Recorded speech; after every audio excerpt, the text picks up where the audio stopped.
하나님께서 오늘 우리에게 주시는 말씀은 스가랴서 9장 11절부터 17절까지, 지난번에 스가랴서 9장 10절까지 우리가 계속해서 말씀 강해를 나누었었어요. 이제 다시 스가랴 강해를 들어간다. 그래서 9장 10장 읽어갖고 오시면 좋겠죠.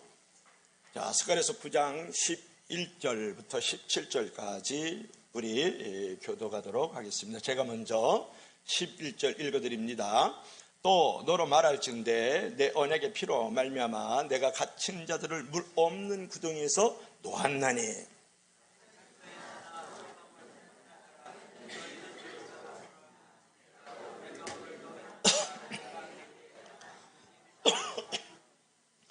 내가 유다를 당긴 활로 삼고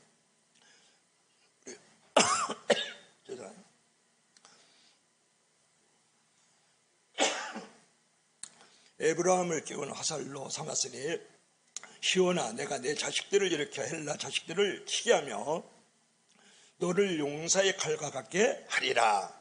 여호와께서 그들 위에 나타나서 그들의 화살을 번개같이 쏘아내실 것이며 주 여호와께서 나팔을 불게 하시며 남방 해오리 바람을 타고 하실 것이라. 만군의 여호와께서 그들을 호위하시리니 그들이 원수를 삼키며 문맷돌을 밟을 것이며 그들이 피를 마시고 즐거이 부르기를 술 취한 것 같이 할 것인즉 피가 가득한 동이와도 같고 피 묻은 제단의 모퉁이와도 같을 것이라. 이날에 그들이 하나님 여호와께서 그들을 자기 백성의 양떼같이 구원하시리니 그들이 왕관의 보석같이 여호와의 땅에 빛나리로다. 우리 다 같이 시작. 그의 형통함과 그의 아름다움과 큰지 곡식은 청년을 세포도주는 처녀를 강건하게 하리라. 아멘. 기도합시다. 주 하나님, 거칠고 험한 인생의 광야에서 쫓아가고 쫓기는 우리의 삶 속에서 세상의 소리를 많이 듣고 있다가 오늘 이 시간 하늘의 소리, 하나님의 음성을 듣기를 원합니다. 성령께서 들을 수 있는 길을 열어주시고 깨닫는 은혜를 베풀어 주시기를 소망할 때에 살아계신 예수님 이름으로 기도하옵나이다. 아멘. 사진 한번 볼래요? 웨슬리입니다. 아주 늙으신 모습의 웨슬리. 그리고 세계는 나의 교구다. 많은 회중들에게 지금 말씀을 선포하고 있는 웨슬리의 모습을 볼 수가 있죠. 우리 다 같이 한번 읽어봐요. 시작. 세상에서 가장 좋은 것은 하나님께서 우리와 함께 한다는 것이다. 아멘. 제가 영국에 간다면 꼭 가보고 싶은 곳이 한 곳이 있는데 웨스트민스터 사원이에요. 웨스트민스터 사원을 방문하는 사람들은 웨슬리 형제들을 위해서 세워진 기념비에 새겨진 요한 웨슬리가 했다는 세 마디의 말을 읽고 아주 깊은 감명을 받는다는 거예요. 첫 번째는 세계는 나의 교구다. 두 번째 말씀은 하나님께서 당신의 일꾼은 땅에 묻으시나 당신의 일은 계속 해나가신다. 마지막 세 번째 말은 세상에서 가장 좋은 것은 하나님이 우리와 함께 하시는 것이다. 그런 말이에요. 이 마지막 말은 웨슬리가 임종을 맞이할 때 했던 말입니다. 그는 죽기 전에 팔을 높이 들고 승리의 기쁨과 축제를 생각하면서 넘치는 목소리로 세상에서 가장 좋은 것은 하나님께서 우리와 함께 하시는 것이다 라는 말을 하고 임종했다라는 거예요. 여러분, 오늘은 하나님의 함께 하심으로 말미암은 이 하나님의 동행, 그 하나님의 임재의 은혜를 오늘 본문에서 우리가 생각해 보려고 하는 것이죠. 여러분, 스가랴서 9장 9절부터 10절에는 이 땅에 오실 메시아가 나귀 새끼를 타고 오시는데 아주 순수하고 겸손하고 온유한 모습으로 오지만 그분의 왕국은 영원할 것을 선포했던 거예요. 그게 9절부터 10절의 말씀이에요. 오늘 11절에 이어서 본문은 뭐냐면 주님이 이 땅에 오실 때에 어떤 복된 일이 펼쳐진 것인가에 대해서 아주 잘 말씀을 하고 있어요. 주님이 이 땅에 오실 때, 또 주님이 우리와 함께 동행하고 임재할 때 어떤 은혜와 축복이 우리 가운데 있을 것인가에 대해서 말씀을 나누고 있거든요. 자, 첫 번째로 주님이 우리와 동행하시고 주님이 우리 가운데 임재하실 때 오는 그 은혜와 축복은 무엇일까? 우리 다 같이 시작. 노연함의 축복. 다시 한번 시작. 노연함의 축복, 해방의 은혜가 있다라는 거예요. 자, 우리 다 같이 11절 한번 읽어볼까요? 시작. 또 너로 말할진대 내 언약의 피로 말미암아 내가 내게 갇힌 자들을 물없는 구덩이에서 놓았나니. 이렇게 지금 말씀을 하고 있어요. 보세요. 내 언약의 피, 내 갇힌 자들, 물없는 구덩이, 이런 말씀이 지금 나오고 있지 않습니까? 이것은 뭘 말하냐면 구약에서 이스라엘 백성들이 애굽 땅의 종살이를 약 한 400년 동안 했습니다. 그래서 모세를 통해서 그들을 이제 구출해 나가요. 그죠? 해방을 시켜 나가요. 홍해바다를 건너고 시내산에 올라갔었을 때 그때 언약의 피의 계약을 가져요. 뭐냐 그러면 송아지 피를 쏟으면서 하나님께서 나는 너희들의 하나님이 되고 너희들은 내 백성이 되리라. 그 언약의 피로 그런 맹세를 했다는 거예요. 그것은 무엇을 말하냐면 너희들이 어떤 재앙과 심판이 있을지라도 내가 건져내어 주겠다. 너희를 해방시켜 주겠다는 그 언약의 피의 약속이에요. 그것이 신약에 들어오게 되면 어떤 부분이 있습니까? 신약에 들으면 우리 주 예수 그리스도 하나님의 아들 되신 그분께서 십자가 위에 달려서 피를 흘려주셨어요. 대속의 피를 흘려주셨어요. 그 일로 말미암아 제사함을 받고 우리가 하나님의 자녀라고 인침을 얻은 거거든요. 그렇게 하나님의 자녀로 일컬어 먹고 제사함의 은총 가운데 있는 자들은 어떤 재앙과 심판에서도 너희들을 자유케 하고 너희들을 건져내어 주시겠다는 그의 언약의 피의 약속이 신약과 구약에 이루어졌단 말이에요. 자, 그러면 여기서 중요한 것은 뭐냐면 물없는 구덩이에 놓였나니, 그죠? 물없는 구덩이에서 놓여놨다라는 그런 말씀을 하고 있거든요. 여러분, 물 없는 구덩이에서 갇혀 있다 그러면 얼마나 답답하고 힘들고 괴로웠겠어요. 여러분, 혹시 물없는 구덩이라 그랬을 때, 마른 웅덩이라 그랬을 때 생각나는 인물이 하나 있어야 되는데 누구요? 네, 아멘, 요셉이에요. 그렇죠? 요셉이 말이죠, 형제들의 미움과 시기와 질투를 받아가지고 물 없는 구덩이에 던져졌거든요. 그렇죠? 그 물 없는 구덩이라는 것은 뭘 말하냐 그러면 이제 어떤 형편과 처지에서도 생명을 부지할 수 없는 것이 물 없는 구덩이잖아요. 그렇죠? 그뿐만 아니고 아주 생명을 부지할 수 없을 뿐만 아니라 매우 절망적인 상황에 빠져 있는 것을 갖다가 물 없는 구덩이에 빠져 있다라는 그런 표현을 쓰는 거예요. 그러니까 자, 물 없는 구덩이에서 놓여놨다라는 것은 자유를 얻었다, 해방을 얻었다라는 말을 지금 하고 있는 거예요. 언약의 피로 맺어진 백성들은 이렇게 말을 하는 거예요. 그렇다 그러면 여러분, 물 없는 구덩이보다도 더 무서운 구덩이가 있어요. 그건 무슨 구덩이일까요? 불행한 생각에 갇혀있는 구덩이 속의 삶이라는 거예요. 여러분, 봉사는 하는데 시기와 질투에 갇혀있는 사람이 있어요. 갇혀있다. 그리고 또 어떤 사람은 예배를 드리고 있는데 지금 미움과 증오에 갇혀있는 사람도 있을 수 있잖아요. 그죠? 기도하는데 계속 섭섭한 마음으로 내가 마음이 갇혀있는 사람이 있어요. 물 없는 구덩이에 빠져있는 사람이 있단 말이에요. 그런 사람은 더 물 없는 구덩이의 그런 땅보다도 더 비참한 인생이라고 생각하지 않으세요? 또 어떤 사람은 예배는 드리고 있는데 지금 돈에 갇혀있는 사람이 있어요. 지금 갯돈 생각하고 증권 투자를 얼마 하지 이렇게 생각하는 사람이 있거든요. 그래서 사업이 이제 망해가지고 가족들과 함께 동반 자살하는 사람은 어디에 갇혀있는 사람이요? 돈에 갇혀있는 사람이에요. 물 없는 구덩이에 갇혀있는 사람이다, 그런 말이에요. 여러분, 행복이라는 것은 돈의 유무에 있지 않아요. 돈이 많다, 적다에 있지 않고 돈에 갇혀 있는가, 돈에 놓여나 있는가에 대해서 행복의 유무가 있단 말이에요. 여러분, 결국 돈에 매여 살지 않는 것이 진짜 축복과 행복을 만들어가는 줄로 믿을 수 있기를 바랍니다. 자, 돈 얘기가 나왔으니까 여러분, 주 기도문이 있잖아요. 근데 돈 기도문 들어본 적 있어요? 다시 한번 물어보겠습니다. 주 기도문은 있는데 돈 기도문 들어본 적 있어요? 제가 한번 돈 기도문 한번 해볼게요. 통장에 계신 나의 돈님이시여, 이름이 거룩히 여김을 받으시오며 돈이 판치는 세상에 임하셨사오리. 소득이 부동산에서 투자해서 이루어진 것 같이 증권에서도 이루어지기를 원하나이다. 오늘날 나에게 쓰고 남을 돈을 주옵시고 우리가 우리에게 빚진 자를 고소함과 같이 나의 진빚은 잊어지게 하여 주옵소서. 우리를 불황에 들게 하지 마시고 다만 부도와 파산에서 구원하여 주옵소서. 대개 자본주의 나라와 권세와 영광이 돈님께만 영원히 있사옵나이다. 돈 네. 이 돈 기도문이에요. 여러분, 현대인의 모든 척도는요 다 돈입니다. 성도들도 돈을 믿고 돈의 소망을 두고 돈을 사랑하고 돈이 없으면 아무것도 아닌 작은 존재라서 돈이 있으면 큰 존재라 한다. 교회에서도요, 돈 많으면요 어깨에 힘주고 인정받아요. 장로 금박돼요. 성직매매예요. 그게 성매매라는 거예요. 그게 거룩한 걸 매매하는 거지. 우리 교회처럼 장로 되는데 이런 한 푼 안 내고 장로 되는 교회 없다는 걸 여러분 알 때 신문에 내라 그러더라고. 여러분 돈 앞에는 사회주의도 공산주의도 무너지고요. 선교도 돈으로 하고 돈이 인격이고 돈만 있으면 박사도 국회의원도 대통령도 총회장도 다 할 수 있는 게 돈이라고요.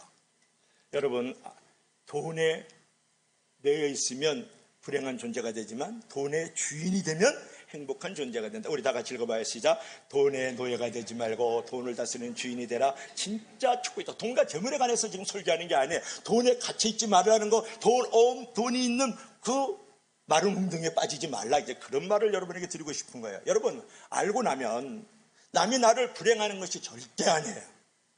역경이 어떤 시험이 나를 불행하게 하는 것 절대 아닙니다. 좋은 환경에서 감사가 없이 불행하게 사는 사람이 얼마나 많은지 몰라요. 나쁜 환경에서도 얼마든지 감사하고 찬양하면서 행복하게 사는 사람 많아요. 여러분 수도원에서 원망불평하면요 그게 지옥이에요. 그게 갇혀서 스스로 불행을 만들어가는 거예요. 근데 감옥 속에서도 감사하고 찬양하면서 천국을 만들어가는 사람이 있거든요.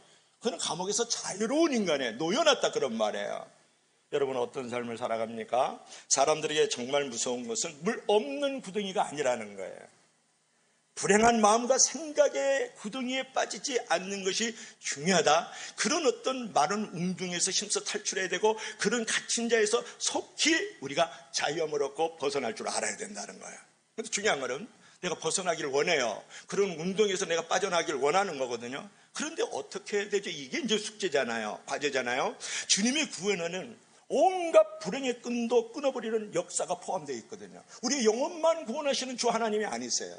우리의 모든 생활까지도 구원해 주시는 하나님인 줄로 믿을 수 있기를 바랍니다. 그러므로 여러분 불행한 마음과 생각을 끊을 수 있는 길은 뭐냐면 사방의 모든 것이 다 막혀있다 할지라도 오직 하나님께로 나아가면 되는 거예요. 무엇보다도 여러분이 믿어야 될 것은 뭐라 그랬습니까? 언약의 피로 말미암아서 우리가 건짐을 받고 언약의 피로 말미암아서 우리가 노연함을 당한다고 11절에 말씀을 했잖아요. 그러므로 주님의 피값으로 산 소중한 존재이기 때문에 하나님께서 반드시 우리의 미래를 책임지고 미래를 보장하여 주시는 하나님인 줄을 믿을 수 있기를 바랍니다.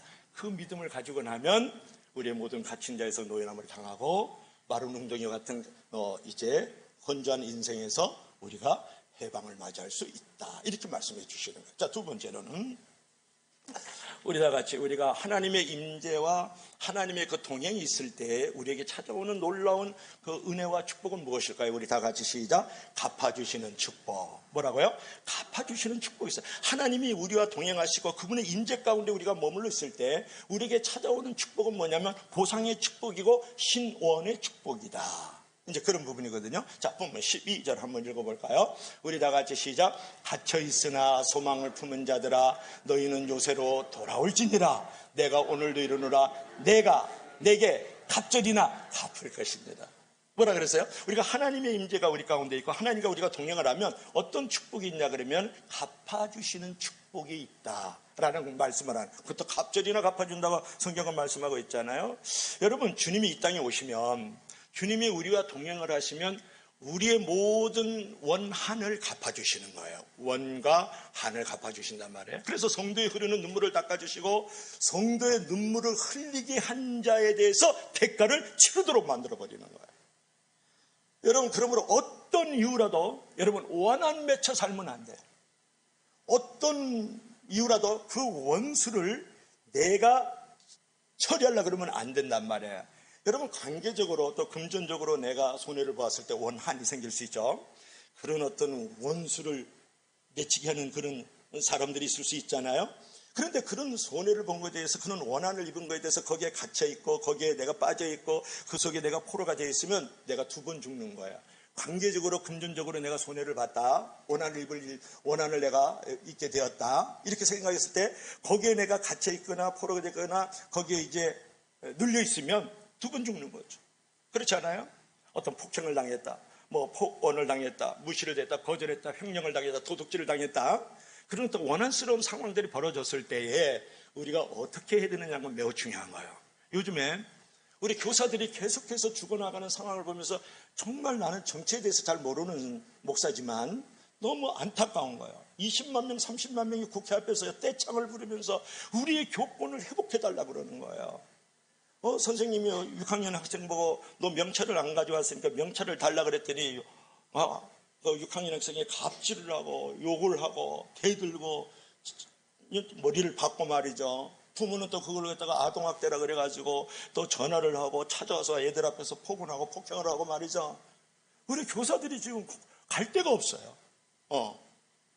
그래가지고 지금 옥상에서 이번에도 또 이렇게 극단적 선택을 해 나가잖아요. 제가 지금 안타까운 얘기는 뭐냐 그러면 어떻게 문제를 해결해 나갈까? 운전자를 잘 세우면 보행자도 보호를 받을 수 있습니다. 이제 그런 부분은 있어요. 교사들이 교권을 회복하면 정말 학생들을 잘 돌볼 수 있는 거거든요. 그런 부분이 있지만 그 정치를 논에서 떠나서 내가 학생들에게 내가 폭행을 당했다. 내가 학생 부모들을 통해서 끊임없이 전화를 하고 보상까지 하라고 이렇게 갑질 행포를 내가 당했다 그랬을 때 그런 원한에 갇혀있지 말라는 거예요. 그러면 안 된다는 거예요. 그 원수를 내가 갚으려고 그러지 말라는 거예요. 내가 갚으려고 그러지 말라는 거예요. 이제 그런 부분에 여러분 무엇을 지금 얘기하고 있냐 그러면 내가 관계적으로나 어떤 금전적으로 손해를 보았을 때 그런 원한과 원수들을 만들어졌을 때 그때 하나님을 찾아야 된다는 거예요. 하나님을 찾으면 하나님이 손해보았던 그 이상으로 합절로 갚아주실 뿐만 아니라 그 원수 그 원한의 대가를 하나님께서 반드시 치루어 주시는 줄로 믿을 수 있기를 바랍니다. 그래서 시편 37편 6절 7절에 뭐라고 말씀했습니까? 모든 길을 여호와 하나님께 맡기라. 그를 의지하면 그가 이루어 주시고 내 공의를 정오의 빛같이 나타내 주시리라고 말씀을 하셨잖아요. 하나님께 내어 맡겨야 돼. 원수 하나님께 내어 맡겨야 돼. 내가 진짜 원한을 가질 수밖에 없는 상황이지만 하나님께 내어 맡길 때 하나님께서 정오의 빛같이 반드시 그 공의를 드러내주는 역사가 하나님이 만들어 가신다는 거예요. 너의 원수가 있느냐 하나님 손에 맡겨라. 그가 그를 대적하여 주시리라고 말씀하고 계시잖아요. 또 뭐라고 말씀하고 있습니까? 여러분 빌립보서 4장 5절 6절에는 뭐라고 말씀하고 있어요? 모든 일을 기도와 간구로 감사함으로 구할 것을 하나님께 아뢰라. 그러면 모든 생각에 뛰어나신 하나님께서 너희 생각과 마음을 지켜주시리라. 지켜주신다는 하나님의 성이 되어주신다는 거예요. 요새가 되어주신다는 거예요. 그러니까 억울한 일이 있고 답답한 일이 있고 손해보는 일이 있으면 우리는 적어도 하나님을 믿는 당신의 백성들, 언약의 피로 말미암아서 계약된 우리의 백성들은 누구에게 맡겨야 될까요? 하나님께 모든 일, 하나님께 모든 길을 내어 맡기면 그가 이루어 주시고 만들어 가시는 줄로 믿을 수 있기를 바랍니다. 갑절로 다 갚아주셔야 인간 관계도 갑절로 갚아주시고요, 또 금전도 갑절로 갚아주시는 역사가 일어난단 말이에요. 아직까지 안 믿는 사람 2분 계시는 것 같아요. 근데 이제 그 사우디 왕이 골프를 배우고 싶으니까 미국에 골프를 불렀어요. 와서 골프 좀 가르쳐 달라고. 아니 지금 메마르고 건잔이 사막의 땅에서 사우디 왕이 뭐 골프를 배워달라고 미국의 프로골프 선수를 부르면 어떡합니까? 그래도 뭐 두 관계가 좀 나라가 우호 관계가 돼야 되니까 그래도 할 수 없이 모든 어떤 약속들을 깨고 이제 갔단 말이에요. 가가지고 일주일도 아니고 한 달, 2달, 3달을 계속 가르쳐 달라는 거예요. 사막에서 골프 치는 그 사우디 왕이 골프 잘 치갔어요. 그래도 그냥 속상해도, 억울해도, 답답해도, 손해봐도 지금 뛰어다니는 게임들이 얼마나 많아요. 그래서 다 가르쳐 줬어요. 그래서 이제 몇 개월 가르치고 나니까 그 사우디 왕이 그러면 이제 많이 배웠습니다. 조국으로 돌아가세요. 그랬단 말이에요. 그랬더니 뭐 특별히 제가 뭐 좀 해드릴 거 없을까요? 이제 그랬더니 그 프로골프 선수가 빨리 집에 가도록 해주시고 그 다음에 그냥 골프채나 하나 해주세요. 이제 그랬어요. 그래서 이제 미국으로 돌아갔는데 이제 하루 지나고 이틀 전 한 달 돌아왔는데 아무 소식이 없는 거야. 아니 사우디 왕이 말이야 골프를 몇 개월 동안 가르쳐줬는데 그것도 프로 1등 선수가 가서 가르쳐줬는데 아무 소식이 없어. 그래서 혹시나 나는 다이아몬드가 박힌 골프채가 올랜가 한국으로 만든 골프채가 올랜가 계속 기다리고 사모하며 고대하면서 기도하고 있었는데 안 오는 거예요. 근데 어느 날 드디어 몇 개월이 지났는데 편지 한 통이 딱 오는 거야. 편지 확 찢어버릴까 봐. 뭐야 이게? 편지 한 통이 뭐냐 이게? 속상한 거예요. 지금 골프채가 지금 택배로 와야 되는데 그죠? 우리나라로는 당일 배송 되잖아요, 그죠? 저녁에 신청하면 새벽에 나오는데 그래서 이제 택배 안 오는 거예요. 편지 한 통을 뜨고 한 거예요. 에이 그냥 확 그러다가 그래도 뭐 성의가 왔으니까 한번 읽어봐줘야 돼. 딱 읽어봤더니 미국에 있는 아주 좋은 그 골프장, 풀코스가 있는 그 땅과 그 산을 사가지고 당신 것으로 하시오 선물을 해주었다라는 거야. 여러분 믿으실 수 있길 바랍니다. 이게 실화라니까. 여러분들이 이렇게 놀라운 엄청난 그냥 축구만 잘 안 믿는 성격이 있어. 그 성격은 나쁜 거야. 그건 성질이라 그래, 그거는. 근데 그런데 우리가 여기서 생각하고 싶은 것은 뭐냐 그러면 미국에 있는 아주 좋은 골프코스를 통째로 사우디 왕이 속이 빨아서 돈이 전 세계에서 제일 많은 사람들이에요. 그걸 줬단 말이야. 그러니까 왕의 생각은 우리의 차원과 다르다는 거야. 여러분, 하나님은 왕 중에 왕이시고 우리에게 행하신 하나님의 꿈은 우리의 상상보다 훨씬 더 크고 위대하시고 기이하시고 원더풀 하나님이다, 그런 거죠. 그러니까 우리가 해야 될 거 뭐냐, 모든 원한과 그 원수를 다 하나님께 내어 맡겼어요. 모든 일, 모든 길을 하나님께 내어 맡기면 하나님이 그 놀랍고 귀하고 위대한 일로 우리의 삶을 가꿔주시고 만들어주시고 위대한 선물로 프레젠트하게 되는 줄로 믿을 수 있기를 바랍니다. 그게 믿음이잖아요. 우리 크리스찬의 아이덴티티가 뭡니까? 그게 우리의 정체성인 거예요. 너 이빨 뽑았니? 나도 너 이빨 뽑아야 돼. 너 내 눈탱이 파랗게 만들었니? 너 눈탱이 파랗게 만들어야 돼. 그건 예수쟁이가 아닌 거예요. 그러므로 여러분, 어려운 일을 당했었을 때 우리가 해야 될 일은 뭡니까? 하나님께 내어 맡기라. 그리고 하나님께서 갑절로 갚아주신다는 거예요. 그러나 그때 하나님을 찾으시면 우리가 손해보는 것 같아도 갑절로 갚아주신 이 말씀 속에서 여러분이 위로와 소망을 갖지 않습니까? 그처럼 보이지 않는 곳에서 우리 하나님께서 상상을 뛰어넘는 방법으로 갚아주시는 하나님의 계획을 절대적으로 신뢰하시길 바랍니다. 우리 손자장 다니엘에게 늘 아침에 학교 갈 때마다 내가 하는 말이 있어요. 하나님은 보이지 않으셔. 그러나 보이지 않게 너를 도와주신다. 응, 알았어. 응, 알았어. 하나님은 보이지 않는 하나님이세요. 그러나 보이지 않는 당신의 크고 위대한 손으로 우리를 도와주고 계시다는 걸 알아요. 갚아주시는 걸 알아야 돼요. 자, 보세요. 오늘 13절부터 15절을 보세요. 여러분, 13절부터 15절을 보면은 뭐라 그러면 하나님의 백성들 앞에서 철저히 무너지는 원수들을 볼 수 있어요. 보세요. 13절에 헬라를 칠 것이다. 그리고 15절에 보니까 원수를 삼켜버리겠다. 누가? 하나님께서. 원수를 내가 밟아버릴 것이다. 그들의 피를 내가 삼켜버리라. 이렇게 말씀하고 있다. 누가 갚으시는 거예요? 하나님. 보세요. 13절의 주어는 뭐예요? 내가. 14절의 주어는 뭐예요? 여호와께서. 15절의 주어는 뭐예요? 만군의 여호와께서. 그 모든 말씀대로 하나님께서 우리를 신원해 주시고 우리를 보상해 주시는 하나님을 우리에게 지금 말씀하고 있는 거예요. 하나님께서 이제 원수들을 쳐버리시고 원수를 이제 삼켜버리시고 원수를 밟아버리고 원수의 피를 삼킬 정도로 하나님께서 우리가 언약의 백성이기 때문에 당신의 양떼들이기 때문에 구원해 주시고 건져 주신다. 그렇게 약속을 하고 있는 것이잖아요. 그런데 여러분, 이제 신원과 보상의 의미가 좀 달라요. 보세요. 하나님은 신원해 주시고 하나님은 보상해 주시는 하나님이거든요. 한번 읽어봐요. 신원 시작. 원한을 풀어줌. 그 다음에 보상은 뭐예요?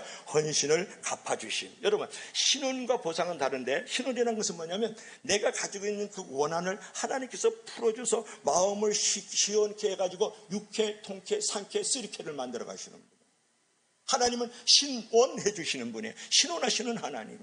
잘 안 쓰는 단어죠. 보상해 주시는 하나님은 뭐냐면 내가 믿음과 헌신을 하나님 앞에 드린 만큼 하나님께서 갚아주시는 것을 다 보상의 하나님이라 그러는 거예요. 하나님께서는 반드시 우리의 모든 원한을 유쾌하게, 상쾌하게, 통쾌하게 우리의 간을 풀어주시는 신원의 하나님이시다. 그리고 그 하나님은 반드시 믿음의 또 헌신대로 드리는 만큼 더 하나님께서 우리를 갚아주시고 높여주시는 하나님인 줄로 믿을 수 있기를 바랍니다. 그래서 여러분, 억울한 일을 당할 때 너무 속상하지 마세요. 그 일을 하나님께 내어 맡기시라고요. 그 일을 자신이 맡으면 하나님의 신원도 없고 하나님의 보상도 없고 자신은 망가지는 거예요. 그런데 하나님께 온전히 내어 맡기면 하나님께서 신원해 주시고 하나님께서 보장해 주시고 내 자신도 인생의 아름다운 정원으로 만들어지는 줄로 믿을 수 있기를 바랍니다. 자, 마지막으로 하나님의 임재와 그 동행이 있을 때 우리에게 찾아오는 축복은 무엇일까요? 우리 다 같이 시작. 함께 하시는 축복. 다시 한번 시작. 함께 하시는 축복. 동행의 축복, 임재의 축복이 있다. 자, 성경 구절 한번 읽어볼까요? 우리 다 같이 시작. 이 날에 그들의 하나님 여호와께서 그들을 자기 백성의 양떼같이 구원하시느니 그들이 왕관의 보석같이 여호와의 땅에 빛나리로다. 그의 형통함과 그의 아름다움이 어찌 그리 큰지 곡식은 청년을 세포드는 처녀를 강건하게 하리라. 아멘. 하나님이 함께 하실 때 축복을 16절 17절에 이렇게 말씀을 하고 있다는 거예요. 여러분 잘 아는 사람 가운데 사진 한번 볼래요? 리빙스턴이에요. 제가 가장 존경하는 사람 가운데 남자는 리빙스턴, 에브라함 링컨. 또 여자는 누굴까요? 슬른가의 어머니 데레사 수녀. 그 다음에 정경희 사모. 여러분들은 이상하다. 남이 이렇게 잘 되는 것에 대해서 상당히 지금 은혜를 잘 못 받는 것 같아요. 아니 정경희 사모를 하는데 왜 비웃냐고요. 비웃으면 암의 원인이 돼요. 근데 웃으면 암이 없어지는 은혜가 있는 줄로 믿습니다. 할렐루야.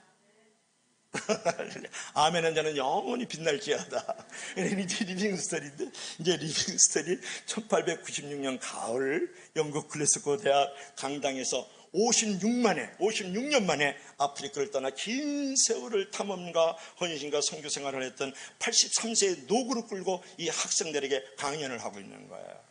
여러분 27살에 떠나가지고 6년 동안 선교사의 생활을 하고 돌아와가지고 드디어 글래스고 대학에서 강당에서 강연을 하는 이 리빙스턴을 한번 여러분 생각해 보세요. 여러분 왼쪽에는요 사자가 물어가지고 어깨뼈가 다 으스러졌다고요. 그래도 그 몸을 이끌고 이제 지팡이를 짚고 복음을 전했던 사람이지 않습니까? 빅토리아 폭포를 발견하는 등 아프리카 문화에 아주 선구자 역할을 했던 사람이 리빙스턴, 살아있는 하나님의 돌. 여러분 그가 강연의 결론을 이렇게 맺어요. 전혀 다른 사고와 언어와 문화를 가진 사람들과 그렇게 긴 세월 동안 56년의 세월을 하면서 제가 가장 의지했던 것은 예수님이 하신 말씀이었습니다. 이 세상 끝날까지 너와 함께 하리라. 마태복음 28장 20절의 말씀 아닙니까?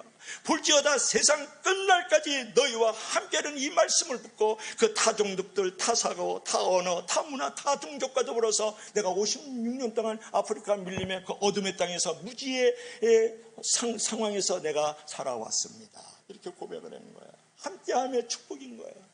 하나님의 그 임재하심, 하나님의 그 위대한 동행하심이 그에게 있었다라는 거예요. 여러분 하나님이 함께 하실 때 주어지는 축복을 오늘 성경에서는 4가지로 얘기합니다. 오늘 16절을 한번 볼까요? 16절을 볼 것 같으면 이날에 그들의 하나님 여호와께서 그들 자기 백성의 양떼같이 구원하시니 그들의 왕관의 보석같이 여호와의 땅에 빛나리로다. 이날에 하나님의 동행과 하나님의 임재가 있는 그날에 당신의 백성들을 양떼와 같이 구원하는 축복이 있겠다라는 거예요. 여러분 자기 양떼같이 양이 날카로운 이빨이 있어요? 없습니다. 양이 날개침에 올라가는 날개가 있어요? 독수리처럼? 없습니다. 모든 짐승을 해칠 수 있는 무서운 발톱이 있습니까? 양은 없는 거예요. 그런데 하나님께서 당신의 백성들을 이 언약의 피로 말미암아서 서로 계약을 맺은 백성들에게는 반드시 내 그 양떼들을 구원하여 주시겠다, 건져 주시겠다, 인도해 주시겠다, 보호해 주시겠다, 보장해 주시겠다는 축복을 지금 약속을 하고 있는 거예요. 여러분 어떤 약속이 있습니까? 첫째로는 빛나리로다. 여러분 하나님이 함께 하시고 하나님이 동행하실 때 우리에게 찾아오는 것은 빛나게 된다. 하나님의 성도 이름이 높아진다는 거예요. 높아진다. 자, 두 번째로는 형통하게 된다. 16절에 보니까 형통이 있어요. 하나님 안에서는 어떤 부분도 다 길이 있다는 거예요. 모든 선함의 길을 가지고 있다는 그런 축복이 있다는 거예요. 하나님이 함께 하시고 하나님이 동행하실 때. 또 하나님이 함께 하시고 동행하실 때 어떤 역사가 된다? 아름답게 된다. 이건 외적인 아름다움도 얘기하지만 인격적으로 삶의 아름다움을 주시겠다라는 거예요. 아름다움을 주시겠다. 17절 한번 보시죠. 17절. 그 다음에 강건하게 하겠다. 여러분 마음과 몸과 생활을 강건하게 해주겠다. 여러분 형통함과 아름다움과 강건함의 축복을 주시겠다는 거예요. 누가? 하나님께서. 정말 하나님이 우리와 동행하시고 하나님의 그 임재 가운데 있는 모든 사람들에게 하나님께서 넘치는 보상을 우리 가운데 허락하여 주시는데 그것은 무엇일까요? 하나님께서 우리를 빛나게 해주신다는 거예요. 왕관의 보석에서 빛나는 것처럼. 그리고 아름다움을 주시고 형통을 주시고 강건하게 삶을 만들어주겠다고 하나님이 우리에게 약속을 하고 있지 않습니까? 여러분 하나님은 반드시 동행하는 자에게 하나님의 임재를 경험을 사모하는 자들에게 보상해 주시는 하나님인 줄로 믿을 수 있기를 바랍니다. 그런데 중요한 것은 우리가 보상이 있기 때문에 하나님을 사랑하고 섬기지는 말라는 말이에요. 보상이 없어도 하나님의 뜻이면, 하나님의 은혜라면 순종하면서 나아가야 되는 줄을 믿을 수 있기를 바랍니다. 보상을 생각하지 않고 사랑하고 헌신하면 정말 보상을 받을 수밖에 없는 그 은혜로운 믿음의 태도인 거예요. 근데 항상 하나님과 거래관계하죠. 내가 이렇게 했으니까 이만큼 주셔야 되지 않겠어요? 이렇게 보상해 주세요. 신원해 주세요. 그러면 하나님이 그것조차도 사랑하시고 아끼시지만 그건 정말 보상받을 만큼, 신원을 받을 만큼 위대한 신앙은 아닌 것이죠. 여러분, 하나님의 보상을 생각하지 않고 하나님의 뜻대로 살면 하나님은 그를 반드시 노새 성벽으로 그를 만들어줄 뿐 아니라 오늘 성경에서 말씀한 것처럼 견고한 요새가 돼서 그를 인도하시고 보호하시고 보장하시는 하나님인 줄을 믿을 수 있기를 바랍니다. 그래서 우리가 생각해야 될 것은 무엇입니까? 보상의 축복의 마음을 빼앗기지 말고 오직 주님에게 내 마음을 빼앗겨야 돼. 신랑 잘 만나면요, 신랑 부모도 내 거고 신랑 집도 내 거고 신랑 가지고 있는 통장도 내 거고 신랑이 가지고 있는 집도 내 것이지. 전답에 관심이 있고 아파트에 관심이 있고 그 신랑 사귀면 그것도 잊어버리고 신랑도 잊어버리죠. 그러니까 우리가 보상의 축복에 너무 마음을 빼앗기지 말고 뭐라고요? 주님께 마음을 빼앗겨라. 또한 주님의 꿈과 비전을 자신에게 동참시켜 주신 그 하나님께 감사하면서 최선을 다하면 하나님께서 반드시 빛나게 하시고 형통하게 하시고 아름답게 하시고 강건하게 하시는 놀라운 보상의 축복을 우리 가운데, 신원의 축복을 우리 가운데 허락하여 주시는 줄 믿을 수 있기를 바랍니다. 오늘 결론을 들어갈까요? 자, 결론은 무엇일까요? 결론은 그렇다면 내가 하나님의 임재와 그분의 동행하심 속에서 내가 살고 싶어요. 그래서 이렇게 놀라운 갇혀있는 것에서 노연하는 축복을 받고 드시고, 그리고 그 원한과 그 원수들 앞에서도 갑절로 갚아주시는 하나님의 그 은혜와 축복을 받고 드시고, 그리고 하나님이 함께 하심으로 말미암아 빛나고 형통하고 아름답고 강건한 축복을 받고 싶은데, 그러면 구체적으로 어떻게 해야 될까요? 오늘 결론이 그런 거예요. 우리 다 같이 시작. 하나님의 동행과 임재 가운데 있을 때 노연함과 갚아주심과 함께 하심의 은혜와 축복을 누릴 수 있다. 이 그림을 한번 보세요. 아름다운 동행인데 이 앞에는 예수님이세요. 예수님이 지금 걸어가시는 거예요. 진우 집사님, 예수님이 걸어가죠. 그 뒤에는 누가요? 한 사람이 성경책을 이렇게 들고 쫓아가는 거예요. 성경책을 들고 뭐라고요? 쫓아가는 모습이에요. 그죠? 이게 아름다운 동행이죠. 여기 이제 하나님이 함께 하심, 하나님의 임재 가운데 머무는 아름다운 이제 한 카트에 우리가 그림을 볼 수가 있어요. 여러분, 어떻게 그러면 매일 내가 하나님과 동행하면서 그분의 임재 속에 우리가 살아갈 수 있을까가 오늘 결론이 돼야 되잖아요. 매주, 매월, 매년마다 주님과 하루를 시작해서 주님과 하루를 마침으로 하나님과 함께 동행하는 삶이 돼야 된다는 거예요. 그러기 위해서는 구체적으로 우리의 실천의 원리는 그거예요. 기도로 시작하고 말씀으로 시작해서 기도로 끝맺히고 말씀으로 끝맺히라는 거예요. 기도와 말씀으로 하면서 하루를 무는 열쇠를 내가 가져야 되고, 기도와 말씀으로 하루를 마침으로써 내가 하루의 모든 것을 잠그는 자물쇠를 가질 줄 알아야 된다는 거예요. 그러니까 기도와 말씀으로 내가 살아갈 때에 그때 하나님과 동행하는 거예요.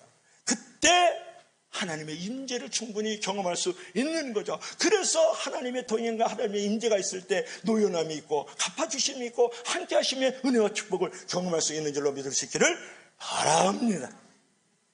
오늘 스가랴 선지자가 예언하신 거예요. 이렇게 사십시오. 기도합시다. 우리 다 같이 한번 기도할 때, 하나님, 이제 하나님의 임재와 하나님의 그 동행 가운데 살기를